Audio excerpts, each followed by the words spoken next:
Hello, CAC. It's good to be seen again. It's been a while.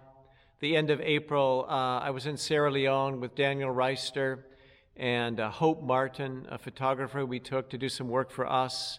Got back on April 29th, I think it was, and had a great trip. And Daniel and I are going to share about the trip this Sunday, but I thought I'd give you just a sneak preview of some of the stuff that we saw, that we experienced in Sierra Leone. Number one, it's just the medical clinic. Really good news on the medical clinic. It's self-sustaining, paid all its bills, and the people are coming back to the clinic. After Ebola, numbers dropped way off. It's been a slow climb back up, but I would say that numbers now are approaching not COVID, but pre-Ebola numbers, and that was very encouraging to see. We have a really strong staff there in Bosco, who's our PA. He's been there for many, many years. Mabinti, who's been there since the beginning, and also Esther. And so lots to be thankful for with the medical clinic. And then secondly, the schools. The schools seem to be stabilized. The government is now paying teachers for their teaching, teacher salaries. That's taken some financial load off of the Susu Gospel Ministry, so that's been a good thing. And if you take the primary school in Medina, which is just right there, on the edge of Lungi Town, they're running out of space. Esther, Sam's daughter, teaches first grade, and there are times she has up to 80 first graders in the classroom. And so the kids are coming out. The schools tend to be full, and that's a really cool thing to see. Although we didn't see it when we were there because the teachers were on strike, so we didn't get to see any kids in school. We just talked and heard stories and got an update.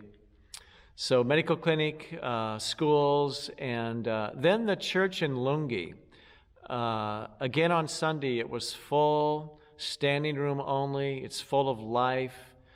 You sense the Spirit of God there. It's a good place to be, and that was encouraging again. I remember in earlier trips where the church maybe was half full and not the vitality that you feel right now. And so that was a cool thing, again, to be in church and just to experience, what's going on there.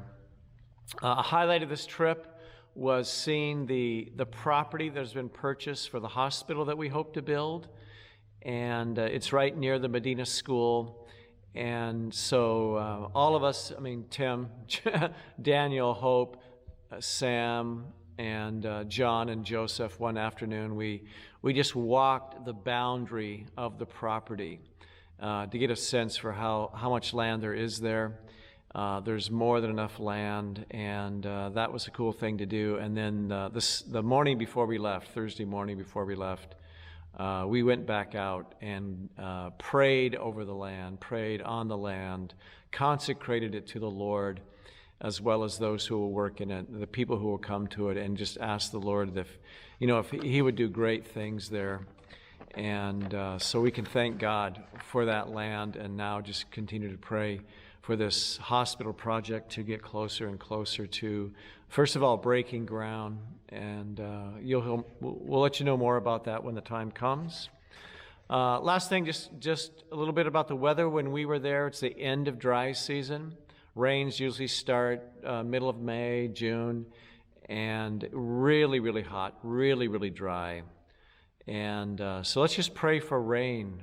They really, really need rain. Sam's well on the property where the house is almost dry, so they have to haul water in. They would just be blessed if they got some rain. So if you think of them, pray for rain. And like I say, Daniel and I will be here on Sunday morning. We'll tell you more about our trip. This Sunday, back to Colossians in the series. I'll be speaking on chapter 3, verse 18 through 4:1, talking about wives and husbands, children and fathers, slaves and masters. So you might want to read ahead if you can. But that's it for now. I love you guys, and until the next time, God bless. Bye-bye.